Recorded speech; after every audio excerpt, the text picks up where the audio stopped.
Tuan-tuan, kita hidup di dunia ni pun kita rasa berat. Macam-macam Allah bagi ujian.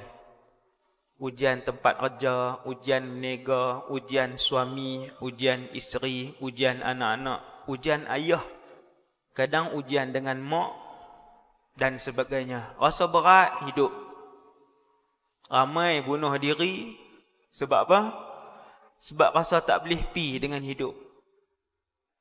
Ketahuilah bahawasanya setiap alam itu lebih berat daripada alam yang sebelumnya. Alam dunia lagi berat daripada alam rahim. Kan sebelum dunia alam rahim. Alam barzakh lagi berat daripada alam dunia. Dan akhirat lebih berat daripada alam barzakh.